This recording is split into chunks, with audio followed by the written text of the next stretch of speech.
Our two leaders hanging on for as long as they can, but the time continues to drop, now down to 17 seconds in front of the field. It took a while for the break to go today because the peloton was so anxious after the breakaway got so much time yesterday, but once they got established, it was these two Frenchmen, Caron and Bouet, but now just about to be gobbled up by this field as they get ready to start the last climb of the day. Swing underneath the freeway there, and the climb will begin. And at the top, it's less than 10 miles to the finish. Pavel Brut just at the bottom of your screen there for a moment in the yellow jersey with the dark blue shorts of Katusha. He's the race leader, but starting this climb a long way down, and that is not the ideal situation. Now BMC coming to the front. Here are the numbers for the climb. Maximum 13%, and it averages just over 7% most of the way. A 2.3-mile climb, Category 1 here at the Tour de Romandie. Along with BMC, the Radio Shack squad has also come to the front. Yanni Brockovich, second wheel there, racing well so far in the Tour of Romandie, looking to do something. Cadel Evans right there, about 4 riders back. He's a BMC man with the rainbow stripes on his sleeve, and of course the black and red there. Gaps already opening up in the peloton in the first couple of 100 meters. Some dark clouds in the distance as well. It looks like the rain has stopped, but the road is still very wet. Well, as far as Cadel and Brockovich, they're only separated by less than 17 seconds in the general classification, so some of the top names are clustered together, and this could be quite a sorting out here as the break is brought back. Yes, that's the rider on the left in the dark blue, Christophe Caron, just getting caught now. Maxime Bouet just a little bit ahead of the rider he was with throughout the day, but it's Radio Shack now on the front of the peloton, setting a very tough tempo.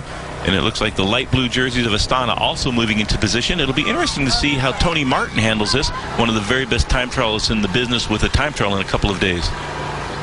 And that time trial on the penultimate day, very hilly in nature. It's quite long, so that'll further define the general classification. But today could also bring a big shakeup as well. Branislav Samalau wearing the sprinter's jersey for Movistar. He was in the break yesterday on stage number 1.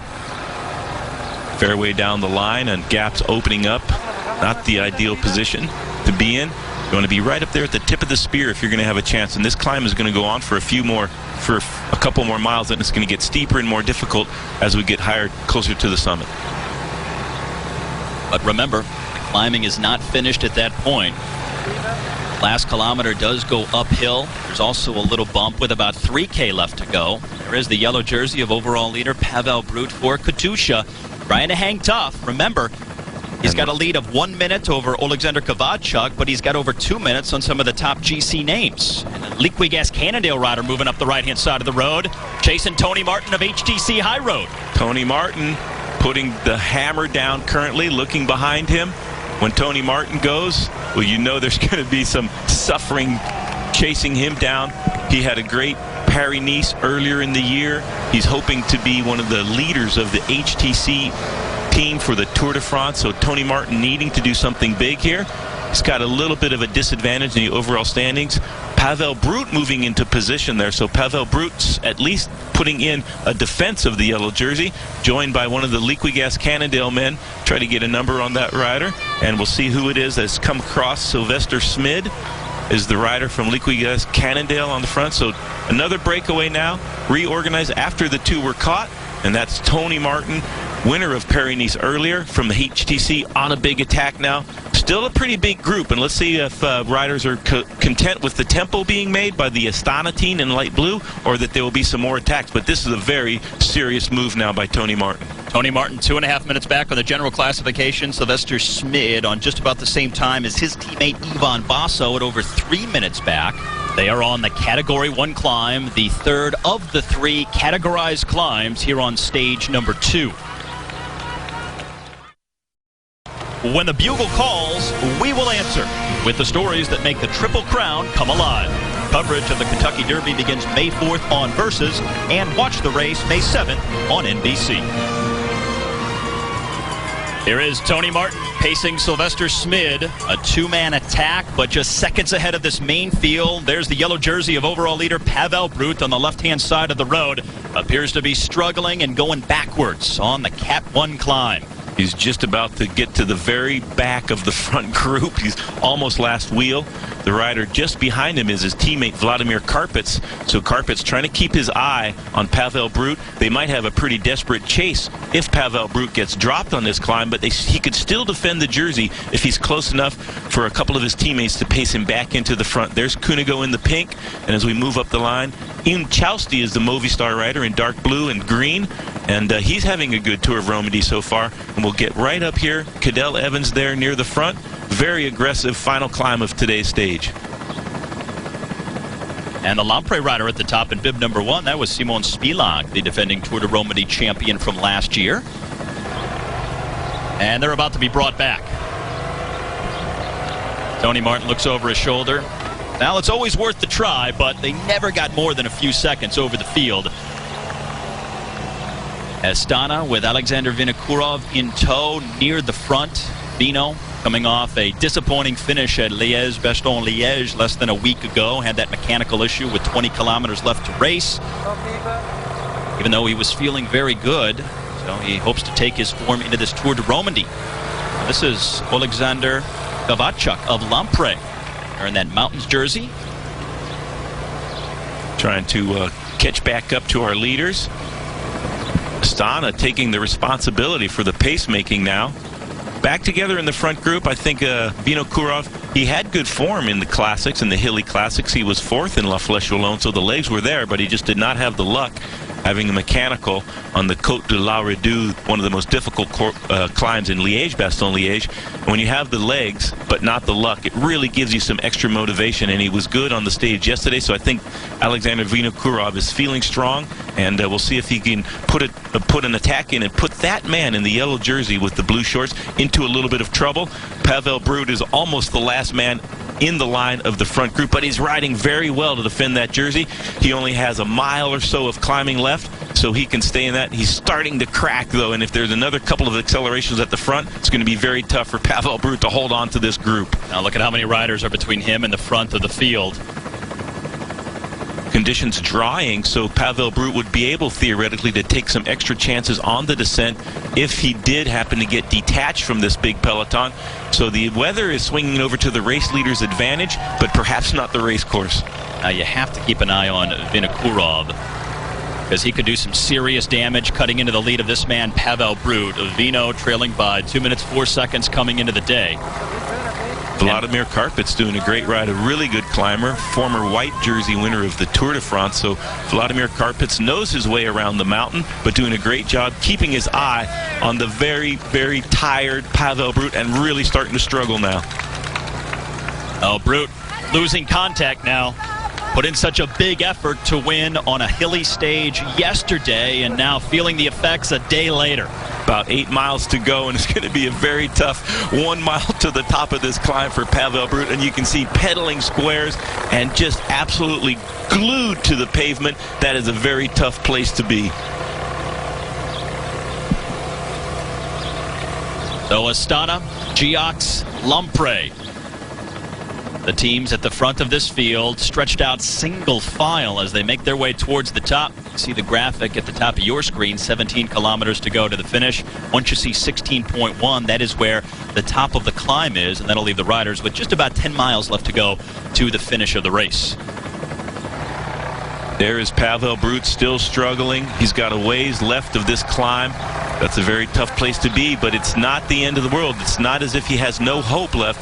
He just needs to follow his teammates, set a steady tempo, try to control his breathing, regain a little bit of composure, follow his teammate, that's Vladimir Karpets. They just need to set a very steady tempo. He does have a handy gap on all the men in front of him, at least 2 minutes from everybody in front of him. The other riders that are with him in the break, that were with him yesterday in the breakaway, have all been dropped previously. So Pavel Brut in your yellow jersey as race leader still has a chance to defend that jersey, but they're going to have to shepherd their energies and do an absolutely flat out scintillating descent and dash to the line. It might be that final few hundred meters that makes the difference, because it's a little bit of a kick up to the finish line. Now that's over half a minute that Brut looks to be down now, and that final kilometer is going to be very difficult for a lot of reasons. Not only does it average 7.5%, but some very technical corners in there as well. And it actually starts to go up before you get to the 1K to go mark. So with just about a mile left of racing, the road will start to go up, and then it gets steeper as you get into that final kilometer. So when they get to the top of this Category 1, the climbing is not over by a long shot. All right, so with the clock counting, we'll see exactly how far back the yellow jersey is to the front of the field here. One advantage for the yellow jersey, there's a lot of riders between he and the very front of the bike race, and you can use those men to slingshot your way down the descent, and it sort of has a tendency to keep the group together and keep the gaps a little bit smaller. And so it's not all loss for the yellow jersey, but Pavel Brut and his last teammate Vladimir Karpets are going to have a very tough chase to the finish line. And here comes Pavel Brut in the yellow jersey up to the top of the last categorized climb of the day. It's going to be over 40 seconds back of the field. Can he bring it back on the descent? Minimize the losses here because the front is flying with just about 10 miles left to go on the third day of racing at the Tour de Romandie. Just inside of 14 miles left to go to the finish, and this is the front of the race on much drier roads right now, and things starting to really break up. Various groups forming on the road, and this is a very small group at the front. That is Linus Gerdemann on the right-hand side of the road, but now another rider up the left-hand side, his Leopard Trek teammate making the move. Leopard Trek on the attack now. Linus Gerdemann had a little bit of an advantage. This is a rider from the Leopard Trek squad. Still looking for some results on the season, so they've been very aggressive throughout this descent. Things coming back and stretching out, and this looks like Thomas Rohrager from the Leopard Trek squad, an Austrian bike racer, but they got to get something done here on today's stage. A lot of teams looking for results. Katusha was having a very bad season until Pavel Brut won yesterday, says. Things regrouping a little bit on the descent, so an advantage for our overall race leader, Pavel Brut. He might have a chance. About 5.5 miles to go now before the finish, and that is Thomas Rohrager trying to get something started here with inside of sight of the finishing town of Romont. Now the Austrian over 2 minutes down in the general classification. Another rider coming across, but look at this group of riders at the bottom of your screen. They're just a few seconds back. 10-second time bonus, all on the line at the second time bonus at the finish line. So a lot up for grabs on the stage. Garmin Cervello joining the attack by Rohrager now. Now remember, that last kilometer goes uphill, averaging 7.5%, and they will have already seen that climb and the finish 2 previous times today. They've been doing 3 big loops around this area, starting and finishing the stage in the town of Romont. So they've already passed through the finish line itself 2 times today. The next time through will be the actual finish of the race. Might very well be David Miller on the front there attacking. Being joined by a Euskatel rider now. Didn't do anything to defend the lead and trying to get something started on the stage. Now the aggression will swing the advantage over to the attackers and away from Pavel Brut. So Pavel Brut, now that the finale has started, we're inside of 5 miles before the finish line, and a very aggressive stage. Could be Kreuziger there, the Astana rider, covering this little move here from the Euskatel, Leopard Trek, and Garmin Cervello squad. Now, Kreuziger lost a lot of time yesterday, over 5.5 minutes back on the general classification now. Now, Rohrager is joined by Pieter Stetina of the Garmin Cervello team. The Colorado native has made this move. One of the new stars of American cycling, Pieter Stetina. Great to see him in the breakaway here this close to the finish line. Another Garmin rider closing that gap. Very aggressive finale, and when this big of a group senses that there's a chance to win and there's no sprinters in the field, then you have a very chaotic finale, and the last 4 or 5 miles are going to be awesome. Now Pieter Stetina now getting a gap on the other riders who he was attacking with, so things coming fast and furious, getting chaotic. Leopard Trek responding, Lampre, Astana.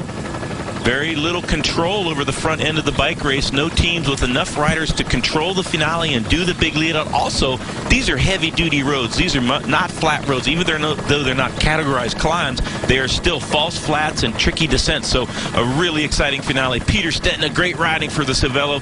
New pro and a new name to reckon with in professional cycling. He had a good prologue. He also rode well yesterday's stage at the top of that, climbing that mountain. Damiano Cunego joining him. Whenever Damiano Cunego's in the front, and another attack here, that is Tom Danielson. So the Americans on Garmin having a great stage out on the roads of the Tour of Romandie. A couple of Colorado boys making a move. Stetina, now Tom Danielson, and he's getting some daylight here. Olivier Zog was also making the move for Leopard Trek. We saw Cunego there. Pieter Stetina was by himself for just a moment. Now it's Tom Danielson at the front of the race. He's the one on the right-hand side of your screen. A BMC rider trying to come across. It's stretched out single file behind. The pace is high with 7K left to go. Great breakaway here by Tom Danielson, set up by his teammate Pieter Stetina. Cervelo being very aggressive. And that's Pavel Brut. He's a minute 17 down. That's a yellow jersey in the upper left-hand corner of your screen. He's joined by another Katusha rider. He has a chance still to defend that jersey, but very aggressive riding at the front, and they continue to extend that advantage. He needs to maintain about another minute of the disadvantage that he has, or he's going to lose that race leader's jersey. Tom Danielson, 2 minutes, 5 seconds back on the general classification. Astana in the move now again. Cunego covering that. But Cervelo, great to see them being very aggressive in today's finale. No big teams with a lot of riders. Less Yanni Brakovic moving into the picture. He's the man with the yellow shoes there. And there's Cadel Evans just at the bottom of the screen, monitoring these aggressive moves, these breakaways, and staying very close to the front. Well, Cadel won a stage at Tirreno Adriatico earlier this year by being patient and waiting for the last kilometer on a stage like this, as the Sky Rider now moves up the road on the left-hand side. Just over 3 miles before the finish, so they'll be able to see the finishing town just over the next horizon. Movistar rider with the green helmet trying to come across to the man from Sky, and a very small front group now. So anybody from that group has a chance to win this stage, so there will be a lot of aggressive riding before the finish line. Perhaps a small group or one rider getting the initiative. And on this stage, it might not be a question of brute strength. It might be a question of tactics and having the perfect move at the right time. Timing is going to play a critical role. Timing your attack at just exactly the right moment. Perhaps you gamble a little bit and hope that all of these attacks come back together, and then launch your attack with inside of the finish line. Inside of 4 miles left to go to the finish of a wild stage 2 at the Tour de Romandie. Sky on the move, but other riders right behind. The attacks are coming fast and furious. Dario Cioni, the Italian, at the front of the race as we come down to the final few miles. As we bring you back, at the top of your screen, the 4 riders at the front of the race. Dario Cioni, the rider from Sky, going on a big move. Now he's been joined. Cervelo, another AG2R rider, and a Movistar man moving into the breakaway now. 4 in the front, inside of 3 miles to the finish line. And here is the gap to the yellow jersey counting off the screen. Well, we won't worry about that. The yellow jersey is a long ways down. But inside of 3 miles now before the finish, there's a long, gradual, sweeping descent on good roads, and then a very tricky final 3/4 of a mile before the finish line. Once they get to the red kite and 1,000 yards before the finish, things get very dicey in the village of Romont before a slight ascension up to the finish line. And they are trying to get as much of a gap as possible before that final uphill begins. That starts just inside of a mile left to go to the finish itself. And there is the group at the bottom of your screen that is chasing that 4-man break that's formed here in the final miles of stage number 2. Several lead changes over just the course of the last few miles itself. Well, the riders in the breakaway might have one teammate in the field, and it'll be the teams that miss the move that will do the chasing. And once they are all represented, then the breakaway has a chance to stay away. Here's the yellow jersey group, and that group has reformed, has gained a lot of people, and a couple of extra riders from Katusha to help Pavel Brut try to defend that jersey. David Miller attacking now at the top of your screen inside of the final 2 miles. David Miller, a great time trialist. He's gone on breakaways just before the finish line, and he is throwing caution to the wind. He's laying it all out on the line. He does have at least 2 teammates left in the final group. Tommy Danielson is there, Pieter is there, and they will try to counter the moves, and David Miller putting in a great maneuver there. His teammates softened up the lead group, and now he has a chance, and that is the rider from Sky. Dario Cioni trying to do the chase, but the other rider's not cooperating with him, and Dario Cioni does not want to drag them across to David Miller, so he is streaking to the finish line. He is in time trial mode. He's got less than 2 miles before the finish, and he has a chance to win just over a mile to the finish line now for David Miller, and that would be a great result for Garmin-Cervelo. Now David Miller at 2:38 back on the general classification with the late move, now hoping to hang on, make it an individual time trial the rest of the way to the finish in Romont. Michael Charel was the AG2R rider just behind him. And now it looks like the Movistar rider is trying to get onto the back wheel of David Miller here. Dario Cioni, a little bit of hesitation there. Movistar coming across now to David Miller. A little bit of a kick up to the finish line. Timing is going to be everything on this. Here's the main group with most of our contenders. Damiano Cunego, second wheel, found a teammate. Alexandre Vinokourov looking very menacing there in the light blue jersey on third wheel. Cadel Evans is there, as well as Yanni Brakovic. Cunego made a move late in yesterday's stage. Alexandre Vinokourov won a stage of the Tour of the Basque Country earlier this season with a late stage attack in the final few miles. So these guys seem primed and ready, but will they catch back on to the men who have attacked a few up the road here? This is David Miller and Rui Costa, the Movistar rider in the dark blue. Looking back behind him, the peloton hot on their heels. There's the red kite.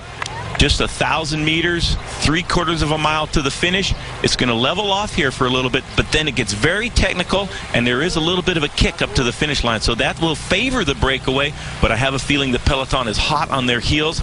And their rider coming across now, impressive riding. The AG2R man trying to get across, and Dario Cioni a little bit in no man's land. Let's see if the peloton hesitates for a moment, and that will give the breakaway of 3 now a chance to stay away. But now it's kicking up. Now it's a little bit of a climb, heavy-duty roads before the finish line. This is going to be a long, last final kilometer. This is not a rated climb, but it is an uphill finish. Now Michael Charel of AG2R trying to go on the tack as he gets out of the saddle here, trying to drop David Miller. Charel making that hard acceleration. David Miller clawing his way back to the wheel. It looks like Rui Costa is going to take the back seat and gamble a little bit that he can catch these two unawares. Charel in the front, in the lead now, still trying to persist. Rui Costa losing the wheel of David Miller a little bit. So great riding by the Brit on the Garmin-Cervelo squad. Rui Costa really struggling. They only have about 20 meters, but that might be enough to stay away for the stage win. This is the third time of the day up this climb to the finish, so they have seen this before. David Miller on the inside goes past Charel. Costa now comes through to take second wheel, and Charel slides to the back of this 3-man group. It didn't seem very difficult for Rui Costa to get onto the wheel of David Miller. Dario David Cioni chasing for the Sky team, just a little bit behind. And Charel now in a little bit of trouble. So David Miller looking behind. He'll see Rui Costa there, and they are within sight of the finish line. A couple of quick hairpin turns, and this is going to be a very exciting finish. Now David Miller finished third at the Cirque de la Sarthe earlier this season. He's in the lead right now, but here they come on his wheel. Here comes Cadel Evans for BMC, just a couple of wheels behind. Charel in front in the white for AG2R. Uphill to the finish, Cadel coming on the left. This is just how we wanted Tirreno Adriatico earlier this season, waiting until the last moment. But it's Cunego splitting the difference up the middle. He moves in front of Evans. Costa trying to claw up to Cunego. Oh, but the Italian is just too strong. Lapres Damiano Cunego. He is on the pedal, accelerating away from the field, and Cunego wins stage 2 in thrilling fashion, just ahead of Cadel Evans. Great finish by Damiano Cunego. He was strong, the best of the rest from the breakaway on yesterday's stage. The form is coming, and today he really put his authority down on that race. Cadel Evans, a thrilling sprint for the line, but Damiano Cunego too strong. Great sprint. Tony Martin up there also. Good ride by Tony Martin, but you got to hand it to number 2 in the pink there. That is Damiano Cunego's stage winner. Now we'll have to start the clock and see where Pavel Brut comes in and how much time he's lost. I have a feeling he's going to be able to defend that jersey, but only by a few seconds. Cunego 2 minutes 8 seconds back of Pavel Brut in the overall. As the day began, he did get a 10-second time bonus for winning the stage. Cadel Evans starting the day at 2:06 back. He got a 6-second time bonus for finishing second.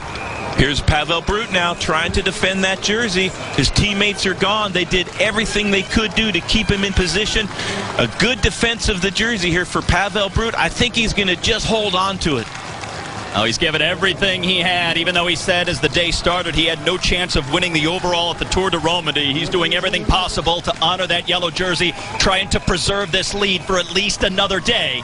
Cadel Evans and Tony Martin doing the maximum to bring themselves back into the overall picture, but Pavel Brut having a great ride. Awesome defense of the yellow jersey for Pavel Brut, and Katusha really needed that. Another day in the yellow jersey. Great ride, but you can see the effects of the effort there. He went as deep as he could go to defend that jersey. Great riding by Pavel Brut. He has never been put in this position to try and defend a lead on a tough stage like this. So you see that this rider is venturing into uncharted territory.